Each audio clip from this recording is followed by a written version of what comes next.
those who trespass against us. And lead us not into temptation, but deliver us from evil. For thine is the kingdom, the power, and the glory, forever and ever. Amen. Bearing the mace. Honorable members, pray be seated. Dignitaries, parliamentarians.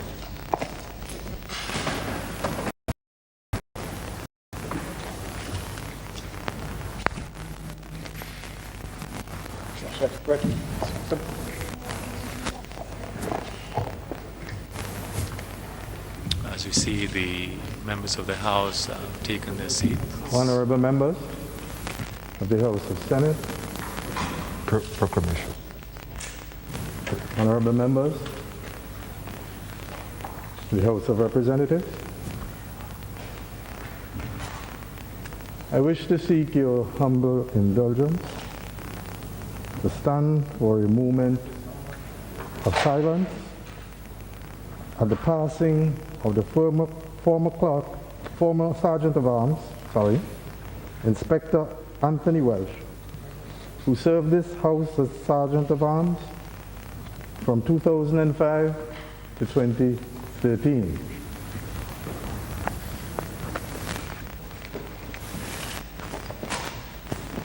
Honorable members, I wish that we would also stand to honor those who have passed in the COVID-19, all our friends and Grenadians who have passed. A moment of silence.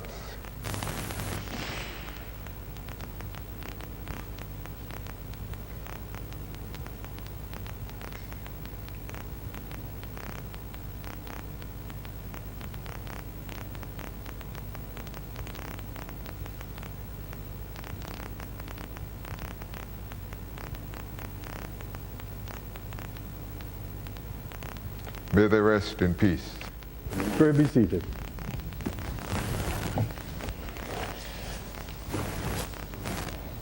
A proclamation by the Governor General, Dame Cecile E.F. La Grenade.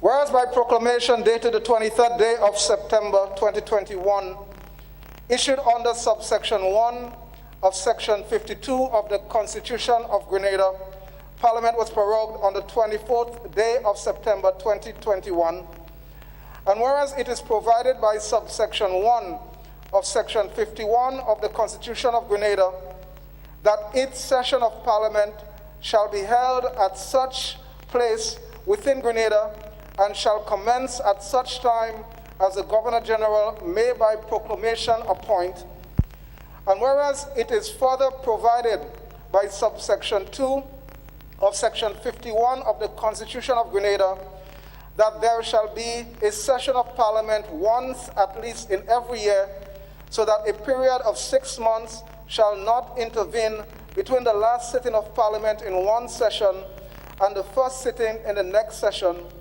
Now therefore, I, Cecile La Grenade, Dame Grand Cross of the Most Distinguished Order of St. Michael and St. George, Officer of the Most Excellent Order of the British Empire, Governor General in and over Grenada, do hereby appoint the Parliament Building at Mount Weldale in the Tongue of St. George as the place where the 5th session of the 10th Parliament shall be held at 10 o'clock in the forenoon on Friday, the 15th day of October 2021, as the time at which the said session shall begin. And members of the said Parliament and all other Her Majesty's officers and loving subjects in Grenada, and all others whom it may concern, are hereby required to take due notice hereof and give their ready obedience accordingly. Given under my hand and the public seal of Grenada, this 7th day of October 2021, in the 69th year of the reign of Her Majesty Queen Elizabeth II, God save the Queen. Proclamation by Governor General.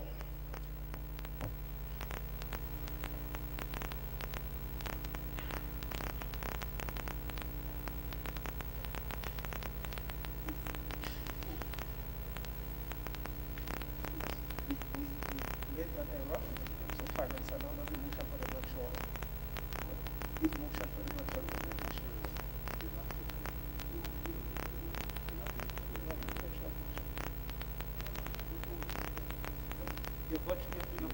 motion for the virtual delivery.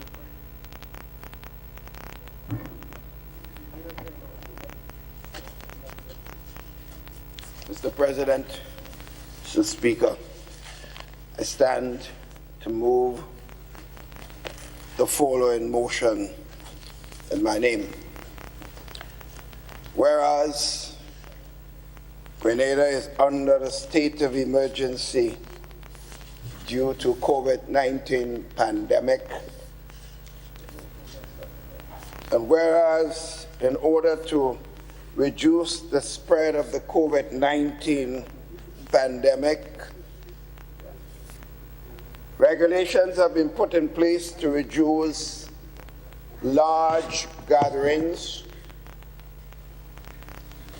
And whereas the Governor General has requested to deliver the gracious address virtually,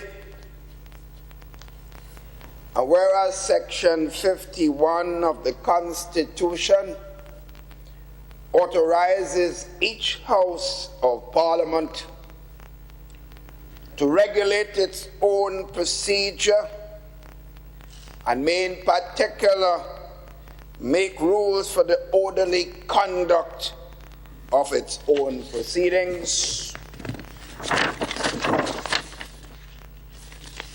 be it resolved that the Honourable Houses of Parliament support the virtual delivery of the gracious address by the Governor General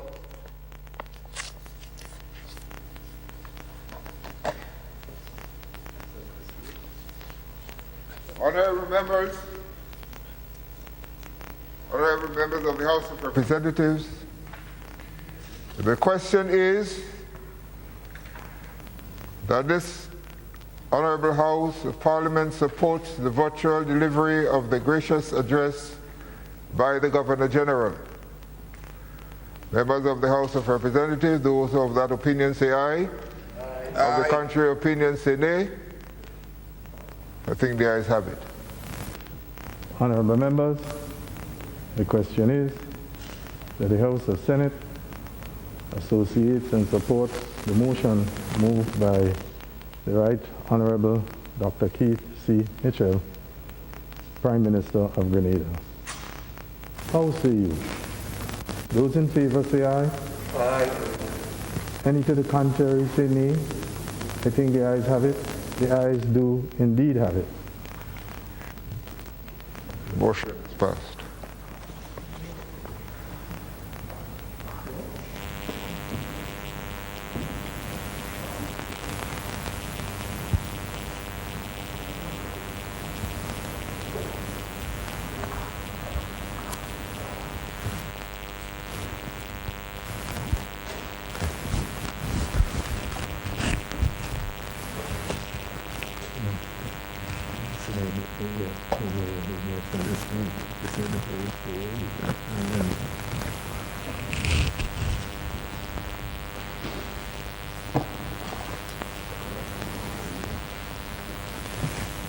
I, Victor Philip, do swear that I will faithfully bear true allegiance to Her Majesty Queen Elizabeth II, the heirs and successors according to law.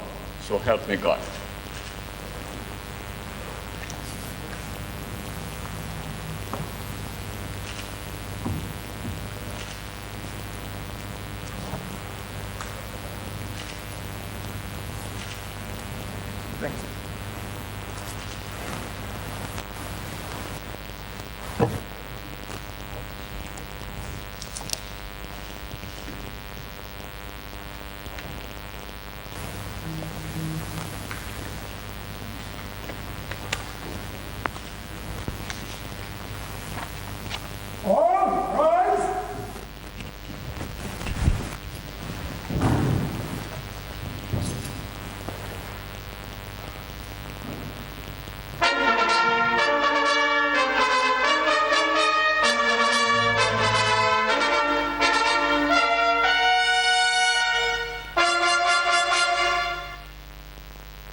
Mr. President, Mr. Speaker, members of Parliament, today marks 1 year, 6 months, and 25 days since Grenada recorded its first case of COVID-19.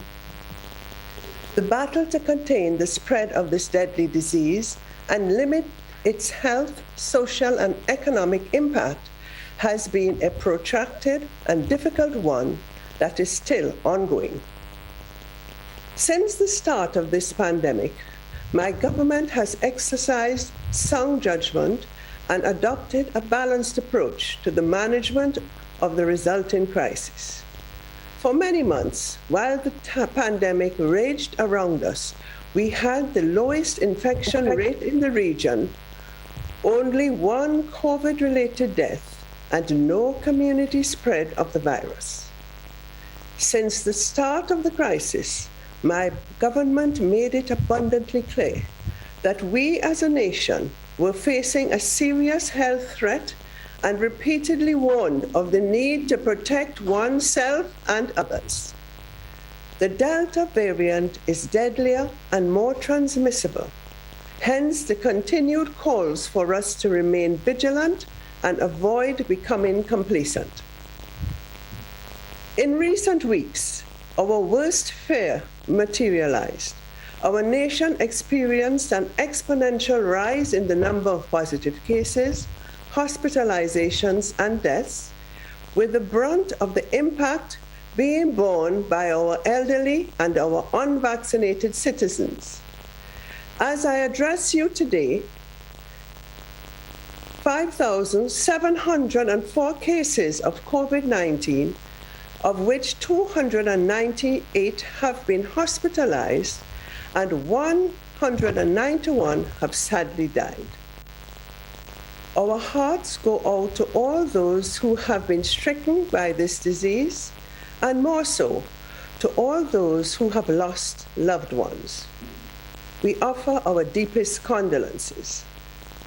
The wide-ranging impacts of the COVID-19 pandemic are of paramount concern, but the primary concern is the health impact.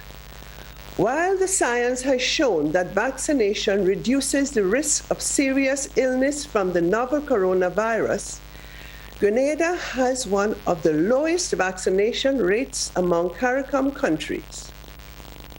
With our high level of vaccine hesitancy, our health system and health workers continue to be placed under tremendous stress, a situation that takes a toll not only on those workers, but also on their families. Another major concern is further economic fallout and social dislocation. The measures implemented to curb the recent spike in cases and limit exposure among residents have undoubtedly curtailed economic activity and increased the burden on our citizens, especially our poor and vulnerable. These measures are bringing the COVID-19 situation under control, and we are eager to set our nation on a path of recovery, but we are mindful of the persistent threat. In the absence of compliance with these measures, COVID-19 will continue to claim lives, destroy jobs, and inflict lasting damage on our people and economy.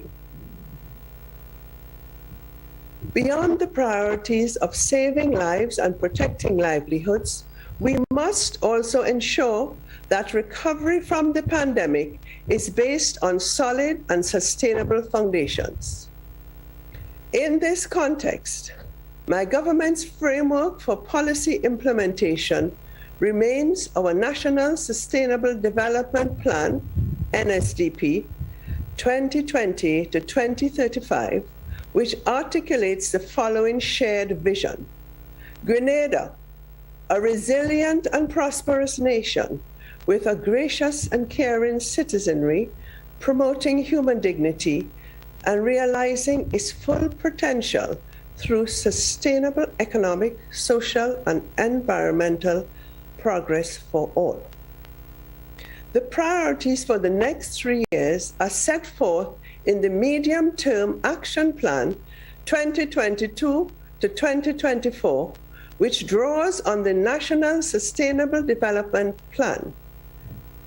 The rolling 3-year Medium-Term Action Plan, MTAPs, will be the vehicle through which the NSDP is implemented. The agenda for 2022 will also be informed by the recommendations of the Cabinet-appointed Economic Task Force, as well as input from broader stakeholder consultations.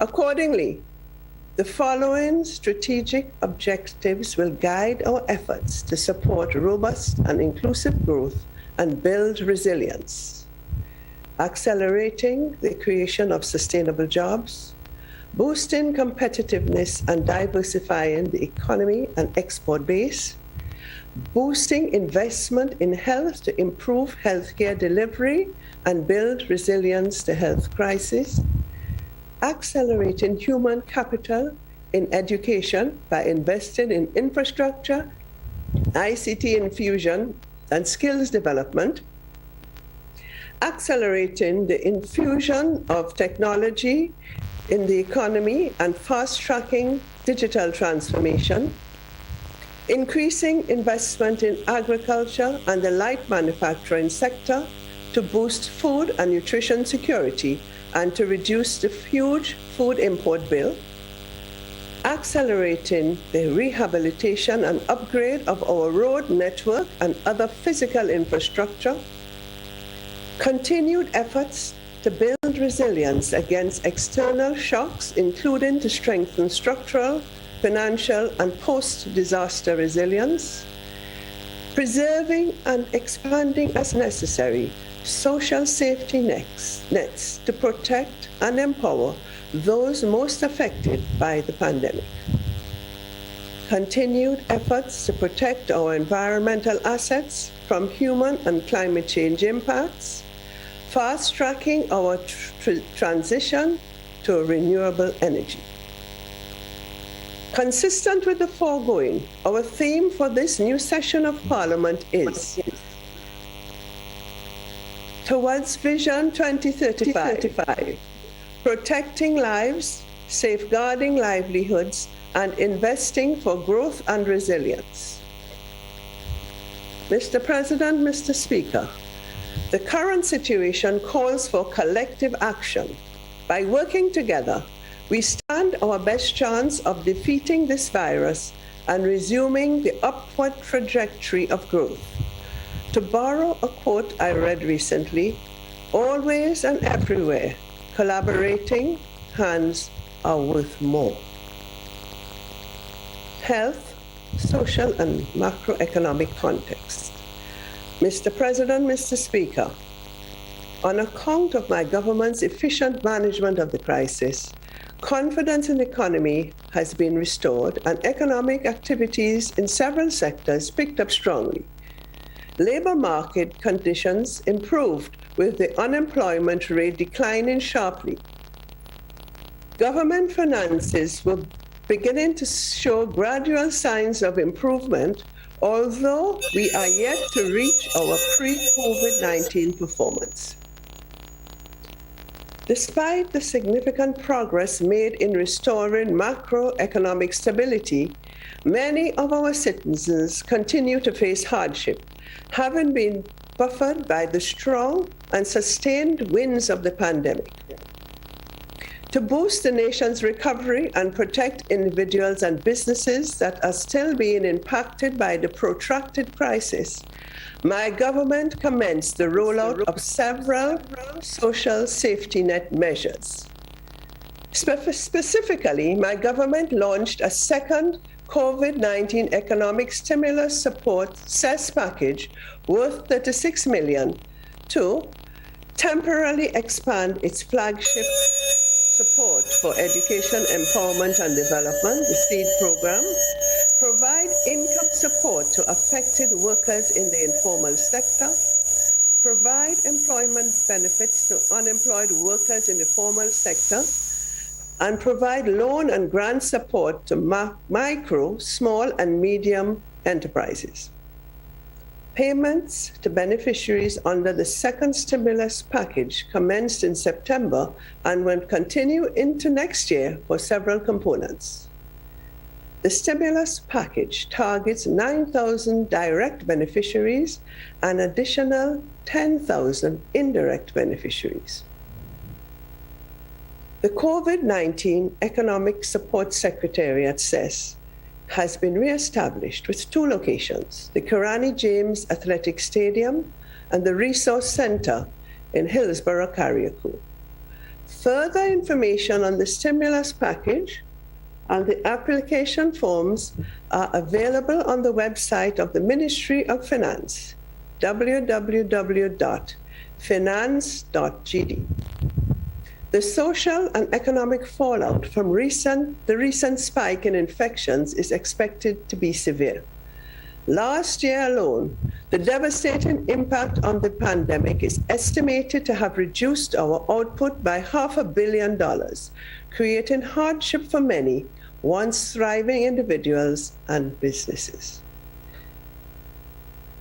The containment measures to curb the current wave of COVID-19 infections will further exacerbate the difficult economic and social headwinds confronting our nation. At the time of the 2021 budget presentation, the real GDP growth projections for 2021 and 2022 were 6% and 4.8% respectively. By June of this year, the real GDP growth projections for 2021 and 2022 were revised downwards to 5.2% and 4.7% respectively on account of the slower than expected rebound of some major sectors.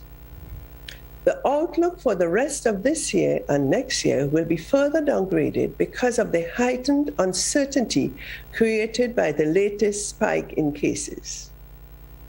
Swift action will also be required to limit the expected social and economic impact. Fiscal policy.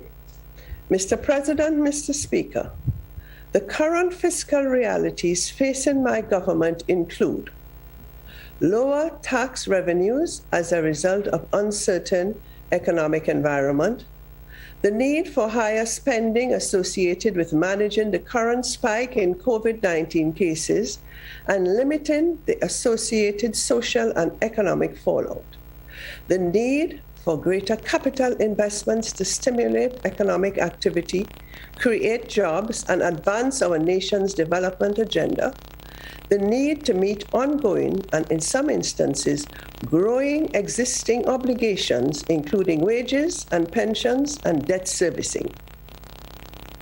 In this context, the correct fiscal policy stance is crucially important to realize the agenda for 2022 while ensuring long-term fiscal and debt sustainability. My government recognizes that withdrawing crucial spending from the economy in the current environment will do more harm than good. At the same time, prudent fiscal management continues to be of paramount importance to ensure that scarce resources are properly targeted and allocated to their best and most efficient use. My government will therefore continue to take steps to increase spending efficiencies while boosting capital investments. To facilitate this, my government will, for the second time, invoke the escape clause under the Fiscal Responsibility Law in 2022. My government also wishes to reaffirm its commitment to return to the rules and targets under the Fiscal Responsibility Law once the pandemic abates. The agenda for 2022, protecting lives. Mr. President, Mr. Speaker, my government underscores its commitment to save lives amid this deadly pandemic. Every human life is precious and must be treasured. Since August 31st, 2021, less than 2 months ago, The COVID-19 pandemic has claimed multiple lives per day, with the death toll on some days reaching double digits. This is a tragedy of monumental proportions for a country with a population of just over 100,000. My government will continue to act decisively to protect the lives of every single citizen. In this regard, my government cannot overemphasize the importance of adhering to the COVID-19 protocols and other proven measures, including vaccination, to mitigate the risk of serious illness and death. A word on vaccine hesitancy. My government reiterates that while vaccination in and of itself will not end the pandemic, it is our best chance of survival and a speedy return to normalcy. My government is therefore heartened by the clarion call by several stakeholder groups during the recent consultation on the 2022 budget for a national conversation on vaccination to increase vaccine uptake. It is also important that those of you in positions of leadership and influence use your voice to encourage vaccination. My government continues to strongly urge all citizens over the age of 12 to get vaccinated. Achieving herd immunity means 80% of the population must be fully vaccinated. However, at present, only 30% of our people are fully vaccinated. As a nation, we can do much better. Protecting livelihoods. Mr. President, Mr. Speaker, given the protracted and uncertain nature of this pandemic, we face the prospect of having an ever-increasing number of individuals and businesses in need of support to maintain their livelihoods and to stay afloat.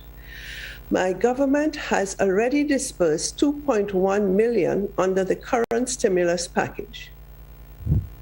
My government remains committed to safeguarding livelihoods and creating economic opportunities, both immediate and in the long term, through the preservation and expansion of targeted interventions. More details on the specific policies and programs will be provided during the 2022 budget presentation in just under 2 months.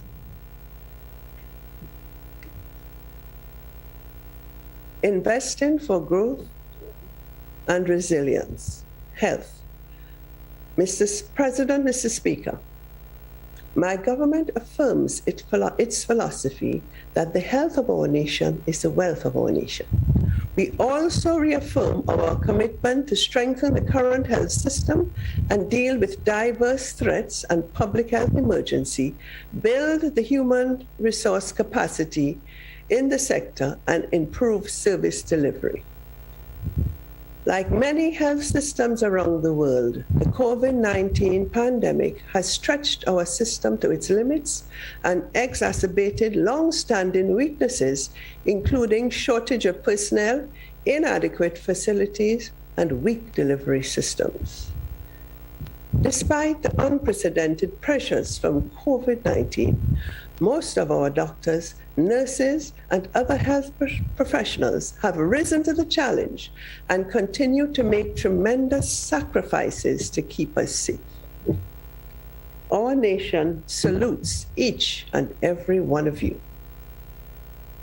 Alongside the immediate goal of saving lives, it is imperative that we increase investments in health and wellness to realize our goal of a healthy population.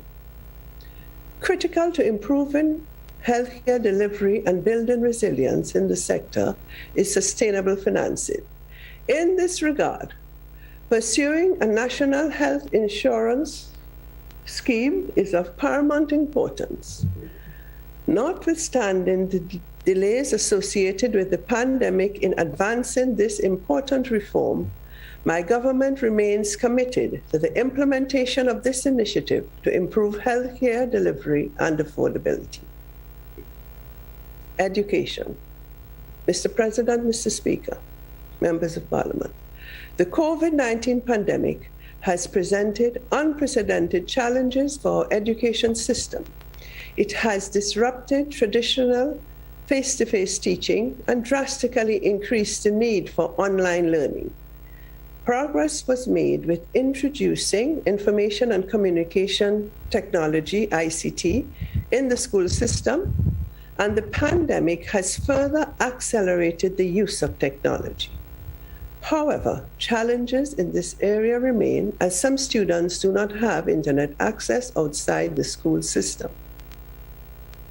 As part of the current stimulus package, my government has also launched an internet connectivity program for low-income families. This program will go a long way towards bridging the connectivity divide, as previously disadvantaged students can now have access to broadband internet services. In the period ahead, the key focus areas will be on improving the quality of teaching and learning via blended educational service delivery, continued training of teachers and administrators in e-learning, continued professional development for principals and teachers, curriculum transformation, strengthening of the Ministry of Education's implementation capacity, and implementing the OECS program for educational advancement and relevant learning, PEARL. Furthermore, my government has commissioned a review of the Education and T.A. Marichaud Community College Acts to support the transformation and development of the education sector. In the area of tertiary education, my government welcomes the efforts being made by the St. George's University to ensure continuity for students, faculty, and staff. My government also applauds the SGU for its leadership role and collaboration in the fight against the COVID-19 disease. Agriculture, lands, and forestry. Mr. President, Mr. Speaker, despite the many challenges faced by the agriculture sector in the last 18 months, this sector has proven to be one of the brightest spots on the road to recovery. The sector is on track to record robust growth this year, providing sustained livelihoods for a large segment of our population and food and nutrition of our citizens. Accordingly, my government's medium-term action plan 2022 to 2024 appropriately identifies the agriculture sector as a fundamental pillar for safeguarding livelihoods and for sustaining socio-economic development over the medium to long term. Government will therefore continue to focus its attention on expanding production and markets through more organized production systems, strengthening resilience to climate change and weather variability, and boosting competitiveness consistent with the strategic focus areas and objectives of the Grenada National Agricultural Plan 2015 to 2030. The implementation of several major initiatives will be accelerated in 2022, including the Agriculture Feeder Roads Project and the World Bank-funded Agriculture Competitiveness Project. Mr. President, Mr. Speaker, during our recent stakeholder consultation on the 2022 national budget, two areas of concern affecting the agriculture sector were identified. One, the challenges posed by pests and diseases, especially the croton scale insect, which is having a devastating impact on our crops. And two, the perennial problem of predial larceny. Tourism, civil aviation, and climate resilience and the environment. Mr. President, tourism. Mr. President, Mr. Speaker, the current crisis continues to highlight the critical role tourism plays in Grenada's economy. Furthermore, it signals the need for greater diversification, collaboration, and partnership in the industry to ensure that we build a better and more sustainable manner. In this context, my government has devised and commenced implementation of important strategies to enhance the resilience and competitiveness of the sector. The much anticipated third test match between West Indies and England in March of 2022 is likely to play a critical role in reinvigorating the tourism sector. Despite the impact of the pandemic, several key achievements consistent with the new direction for the sector were realized this year, including in areas of livelihood creation, product and infrastructure development and enhancement, and marketing and promotion. Of significant note is the preparation of a national sustainable tourism development plan with funding support under the Regional Tourism Competitiveness Project. This blueprint will guide the implementation of policies, programs, and projects for the sector over the next 5 to 8 years. Civil aviation. Mr. President, Mr. Speaker, increasing airlift and visitor experience is of paramount importance in the recovery and reshaping of the tourism industry. My government is pleased that work on the Maurice Bishop International Airport upgrade is progressing smoothly and will be accelerated next year. The realization of this project will see the expansion of the Maurice Bishop International Airport to include a new cargo facility, rehabilitation of the runway and bypass road, and an upgraded passenger terminal to enhance disaster response capabilities. Climate resilience and the environment. Mr. President, Mr. Speaker, through strategic alliances with key global climate finance partners, Grenada has made steady progress with building resilience to shocks and protecting the environment from damage and degradation. Several initiatives are currently underway in this regard, including the Green Climate-funded Grenada Climate Resilient Water Sector project aimed at building system-wide climate change resilience in the water and sanitation sector. However, much more is needed to address the daunting climate change challenge that we face as small island development states, including the need to strengthen our legal and institutional systems and lobby for significant international financial support to improve our mitigation and adaptation systems. In this regard, Grenada will continue to vigorously pursue its commitment through its revised nationally determined contribution, NDCs, to reduce its emissions by 40% of its pre-2010 level by the year 2030. With the electricity and transport sectors accounting for over 70% of our carbon footprint, efforts will be concentrated on reaching 100% of electricity generated through renewable energy and 20% of vehicles being powered by renewable energy sources by the 2030 deadline. Additionally, government will continue its efforts to reduce the leakage of plastics into our pristine but vulnerable coastal and marine environments, as well as the amount of plastics that reach the landfill. Infrastructure development, transport, private sector development, ICT, and public utilities.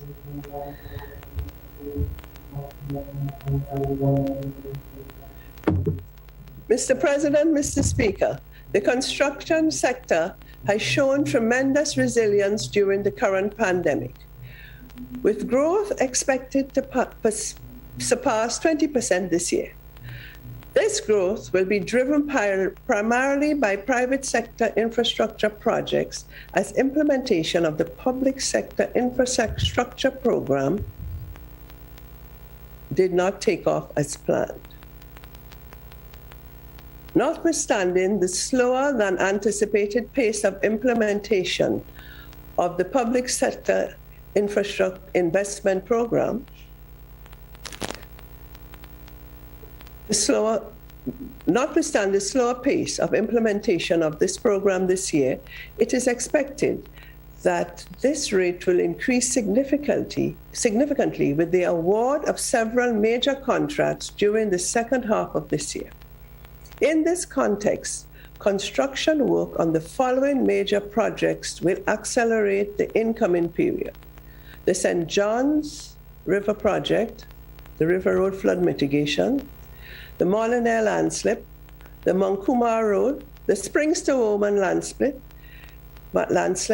the Woolwich Road Landslip, the Agricultural Feeder Road Project, construction of the Grenville Commercial Complex, the reconstruction of the Simone Cultural Center, the Grenada Climate Resilient Water Project, and BOLT initiatives for the halls of justice and police headquarters and fire station.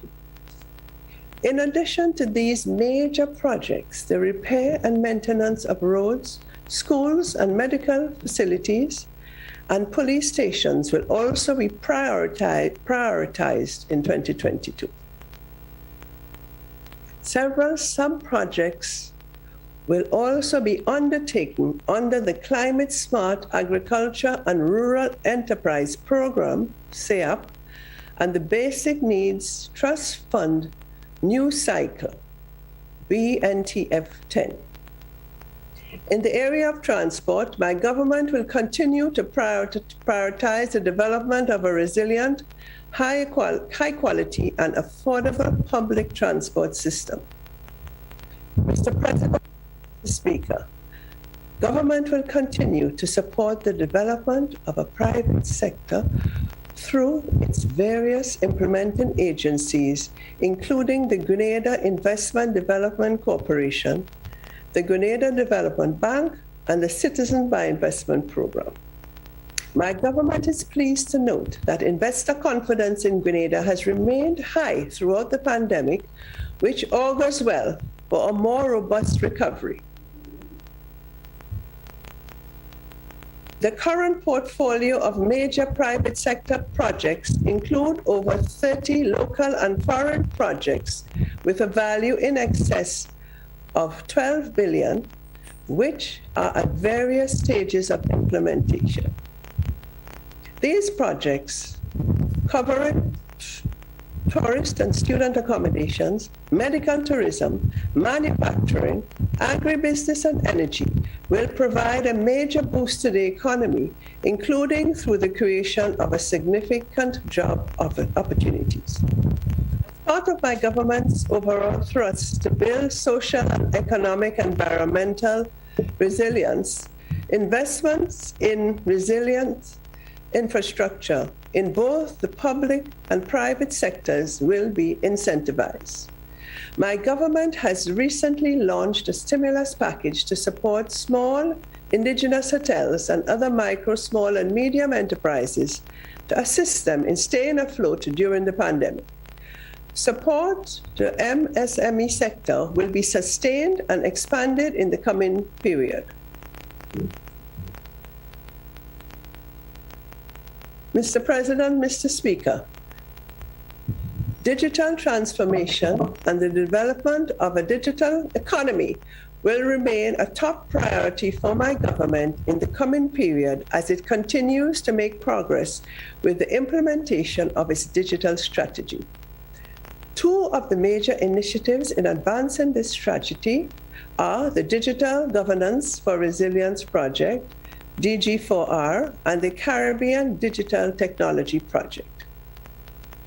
In the area of public utilities, my government will continue its efforts to improve the quality and affordability of energy, water, communication, and sanitation services to support the sustainable social and economic development of our nation.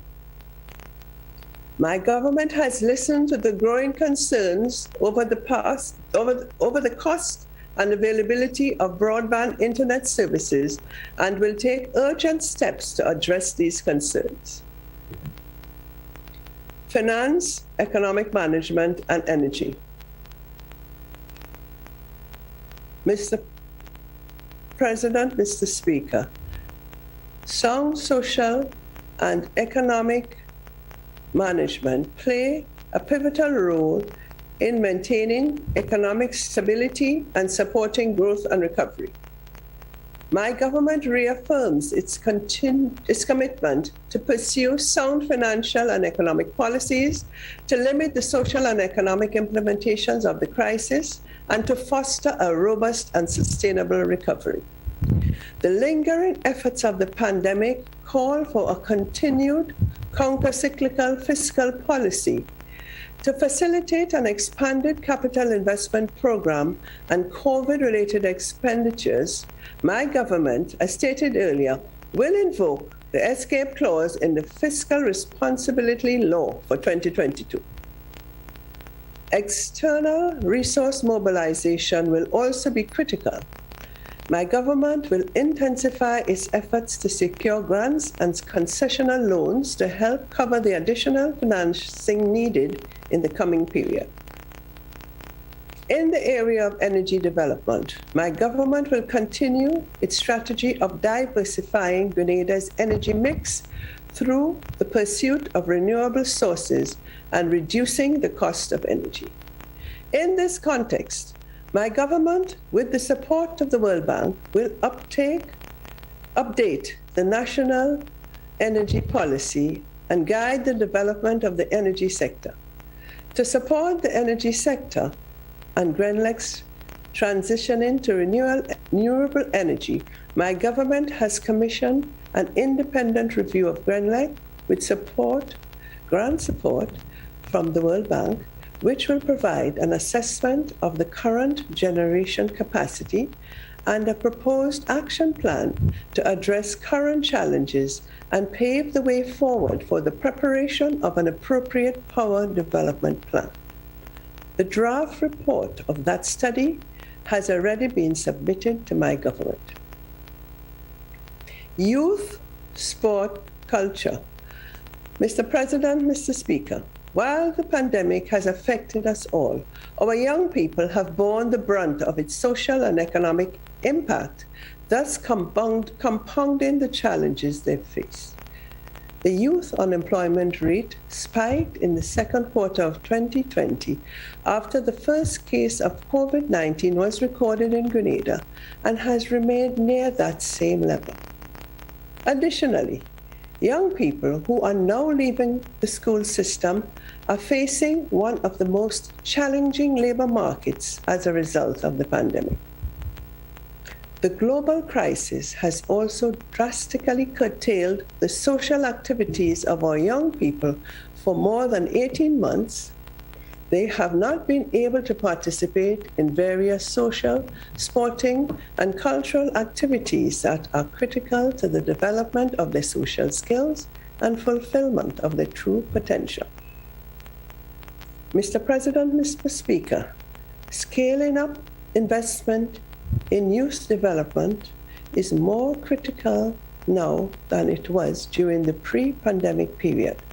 In the coming period, my government will focus on ramping up its investment in youth education and training, entrepreneurship development, job creation, and ICT development. Furthermore, my government will also continue to invest in the development of sports, culture, and the arts, given their significant role in the development of our people, especially the youth. Foreign affairs, trade, and labor. Mr. President, Mr. Speaker, in the area of foreign affairs, my government will continue to pursue a robust strategy of engagement with bilateral and multilateral partners in support of our development priorities. Expanding and diversifying our export base is of critical importance in the creation of sustainable jobs and building resilience. In this regard, my government will continue to promote and facilitate trade between Grenada and the outside world. In the area of labor relations, my government will continue to collaborate with stakeholders to ensure a stable industrial climate.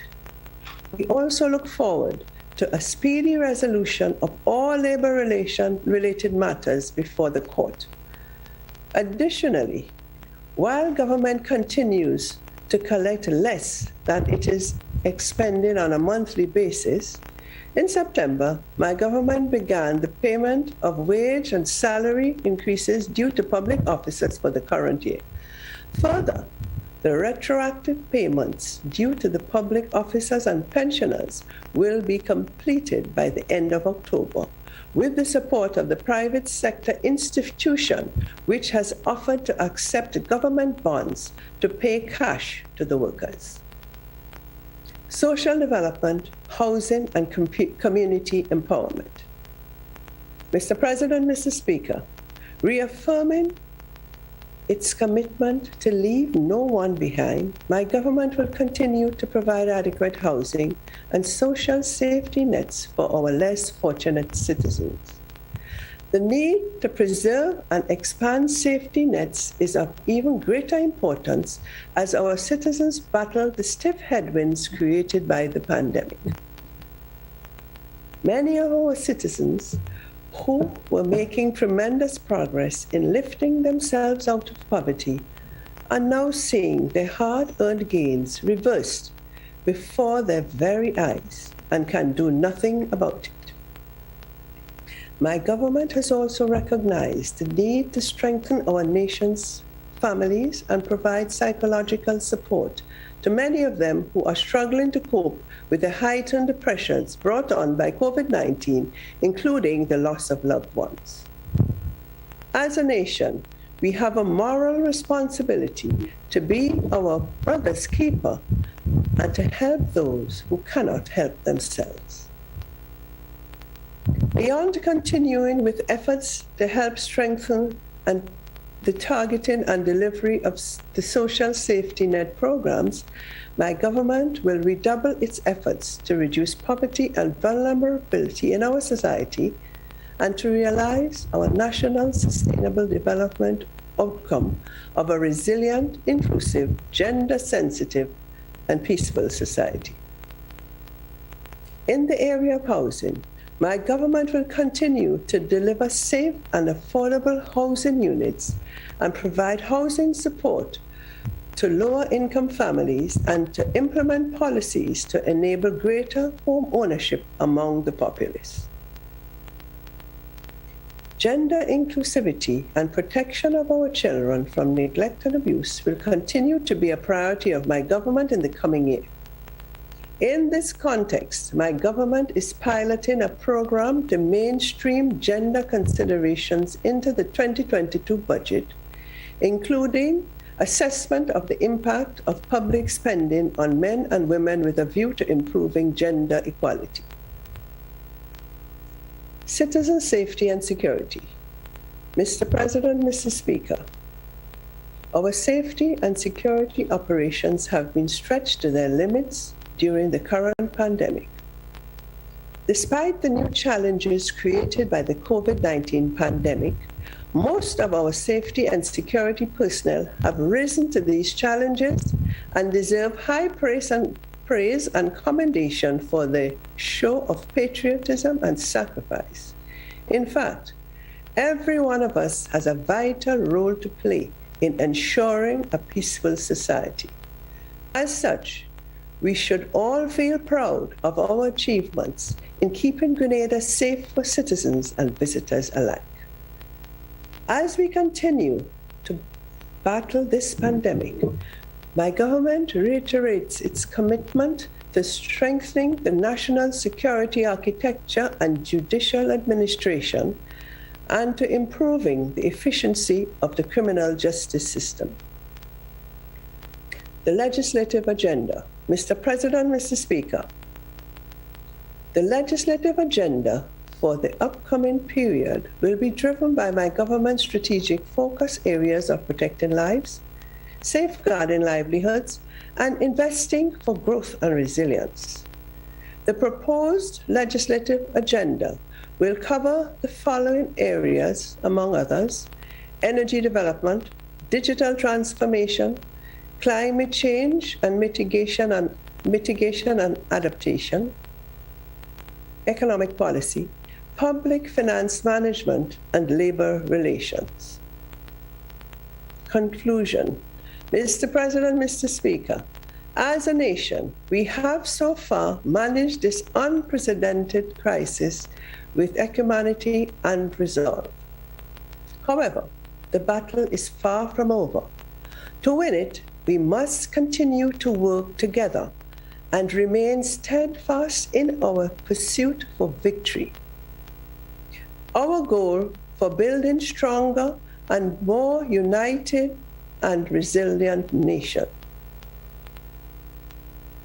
In this context, my government reaffirms its major focus for this session of Parliament as towards Vision 2035, protecting lives, safeguarding livelihoods, and investing for growth and resilience. Additional details on my government's policies and programs will be provided during the 2022 budget presentation. Mr. President, Mr. Speaker, members of Parliament, as I close, I am reminded by the old saying that the darkest hours are just before dawn. With God on our side, we should not be afraid of this dark hour, nor be worried about what the future holds for our nation. I am confident that a glorious dawn awaits. It is therefore my distinct pleasure to declare the 5th session of the 10th Parliament open. Thank you, and may God continue to bless us all.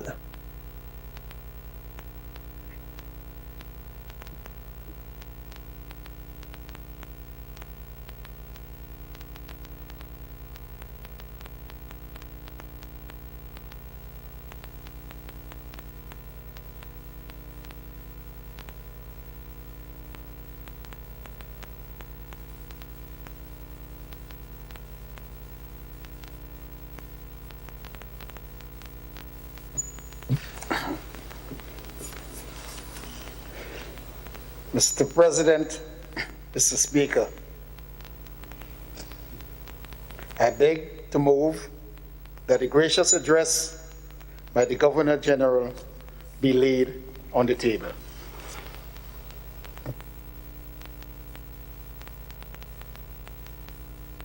Gracious address delivered by the Governor General is so laid at the table.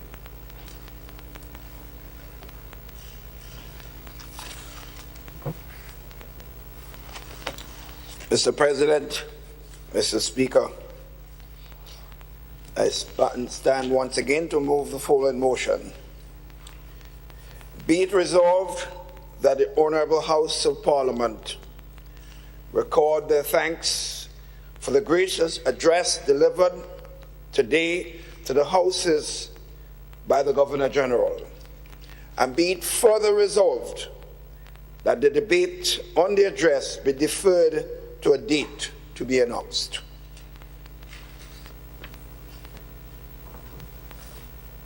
Mr. Speaker, I rise to second the motion.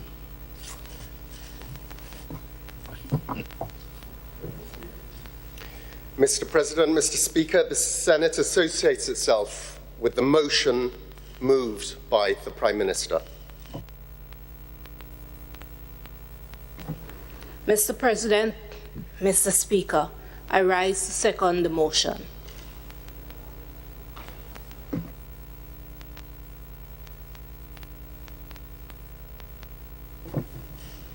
The question is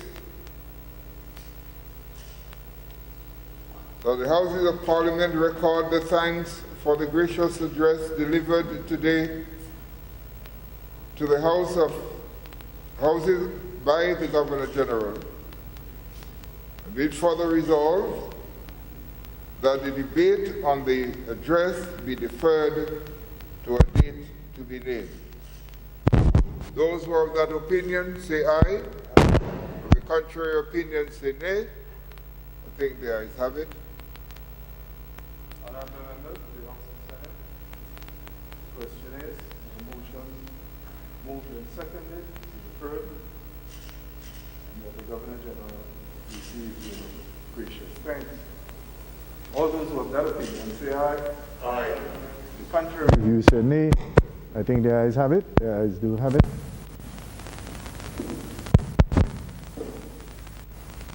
All rise.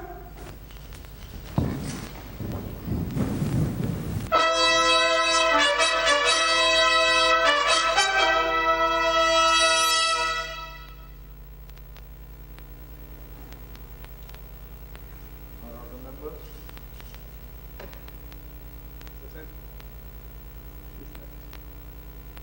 All sit.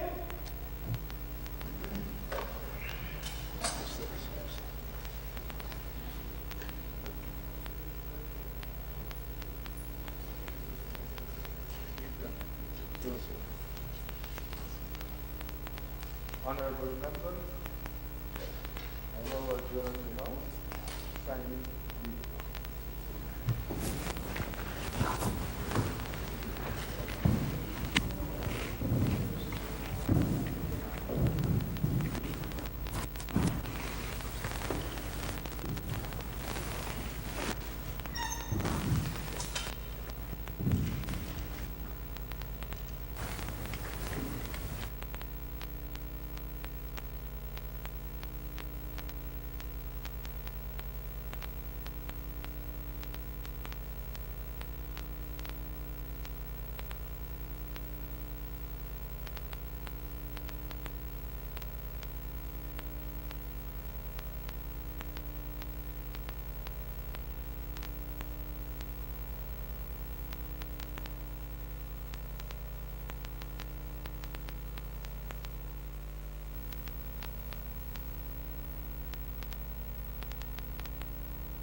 What, 45 minutes thereabouts? But clearly, we anticipated a number of things, and the whole address was guided, emphasis on the pandemic and its implications, whether it was on fiscal matters or otherwise, that a lot of bearing came from the pandemic. She talked about the hardship of citizens in the pandemic. There were a lot of measures by the government. But I think what is very important here to note is that that the real GDP 2021-2022 has been downgraded and reduced, that is, and even looking at the last quarter, looking at a further downgrade based on the realities. On fiscal measures, we heard about that there's in fact lower tax revenues, higher spending in terms of, and the need to raise capital in terms of to meet expenditures, some of it coming about as a result of the pandemic. But an ongoing obligations. You're talking about being able to meet your national debt obligations. You have various sectors, public workers. Those kind of commitments are still there. And so with lower revenue, the challenge for the government. I think of particular, we heard that the Prime Minister, in fact, in his brief thing, mentioned that we are in a state of emergency, and there are regulations still in place to deal with reduced large gatherings, and the question of balancing lives and livelihoods. I think this is and this was amplified with the Governor General's address, talking about protecting livelihoods. We learned that in this new dispensation of support, some $2.1 million have already been disbursed. That is under the stimulus package. I think this is very important. But I think most important too about health, the pointing out that there are challenges in the delivery system. In fact, she pointed out it's been weak. There are challenges there, but give credit to the many health workers who are making sacrifices, and the need to honor them and to recognize them. the government remain or maintain its goal to have a national health insurance scheme. It recognized there's been delays, some of this due to the pandemic, but this remains on the agenda, and how financing the infrastructure for this critical sector.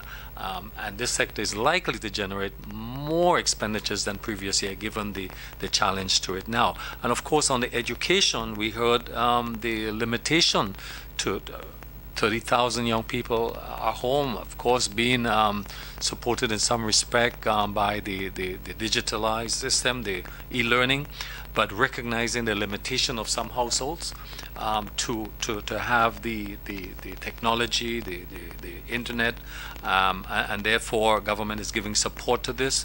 The teacher training and e-learning, a review of TAMCC that is taking place now. So clearly, and the role that SGU is playing in our education system, notwithstanding its economic implications. Agriculture, clearly, she pointed out that this sector is on track to report growth, robust growth, that is, sector being an important pillar of national development, expanding marketing and competitiveness, and pointing out in particularly, and I want to raise it, and I was very pleased to hear the minister point out the croton scale insect as a potential threat to the agricultural sector, and it is. And I would anticipate that the fact that it's been echoed here, not echoed, but mentioned in this important address, that we clearly anticipate resources would be directed to it, because the fact that this disease affecting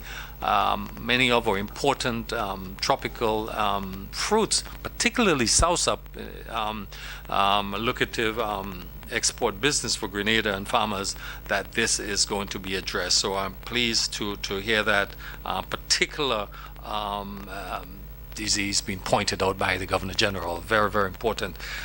Feeder roads, farmers' access to their lands. This is on the agenda, and the Agricom project. And so I think agriculture is certainly the important mention here. In the tourism sector, she mentioned, the Governor General mentioned, of course, the challenges faced by this sector, but not, and let me just say this, very important, the third test match, West Indies test match being planned for Grenada. This is the third test match for March 22nd. This would have an impact on our tourism sector and exposure for Grenada, and the fact that this important industry, they are presently undergoing a 5-year development of a 5-year strategic plan. Very important. You have to know where you're going.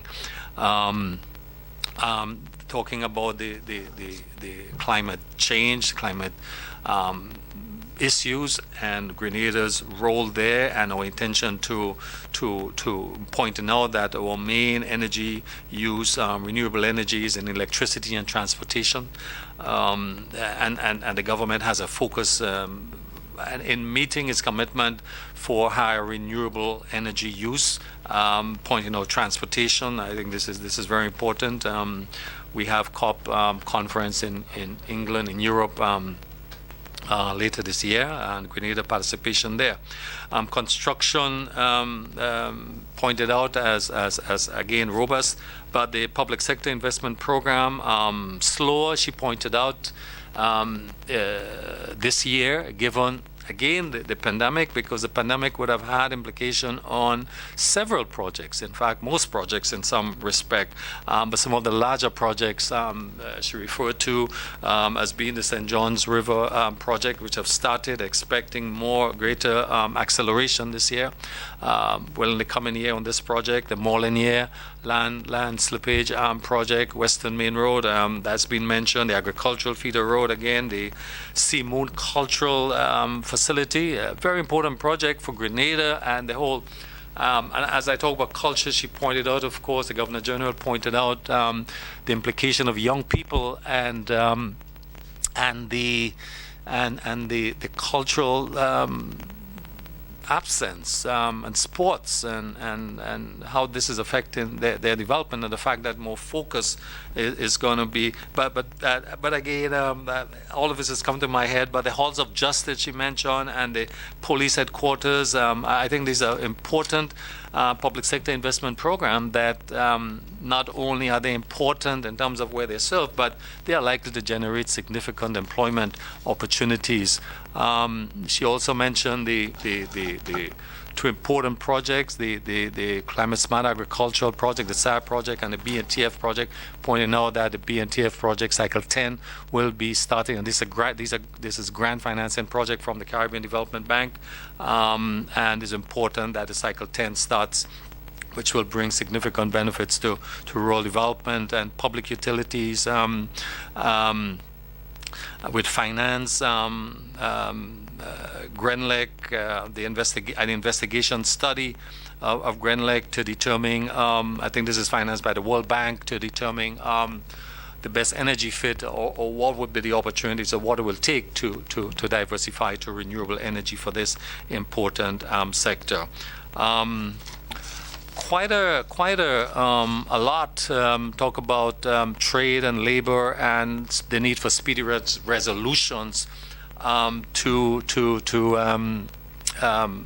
particularly those at the court, and this is important point, to provide psychological support to persons, to Grenadians, as a result of the effects of the pandemic, and we should not underrate the importance of this. With so many loved ones losing, so many persons losing their loved ones, and young people being affected. I mean, their colleagues, from TAMCC would have died, and how this is affecting people generally, and the need, we shouldn't take it for granted, that the impact on the pandemic, whether it's with the restrictions and all the sociological impact, that the psychological support would be important, counseling would be important here, and critical too. You heard a lot about reduction in poverty, because the pandemic would have increased our poverty level clearly. And so what measures we expect, the details to come from the budget later, possibly next month, to detail how this is going to be done, and pointing out about the need for gender sensitivity development, and a study to be done or undertaken to determine how government funding have affected male and female, what has been the difference. So I think taking gender consideration into development is an important step at this stage in our development. I am left with saying that one of the words I heard her saying, and I want to leave with that she mentioned that the darkest hours are just before dawn, and providing, as it were, hope to the population, that we should not give up. We should still look ahead, look to the future. But I think most important here will be our, not just the government or what the role the private sector will play, but our individual responsibilities. What we do, what are our actions, what is our contribution, whether it's a productivity or taking the vaccine or maintaining the social distancing, or she mentioned on that where we are, the distance we are at 30% in terms of we need to get to 80% to have some herd or population immunity, and so it's quite a challenge going forward, But the important thing is that the responsibility rests on all of us. It's a collective responsibility, an individual responsibility to take us through this. So we expect that, again, the forerunner to a national budget later this year. I just want to thank you all for listening, for giving of the time, and again, congratulate all who made this possible on the GIS platform and network. I thank you very much and have a good day. Bye-bye.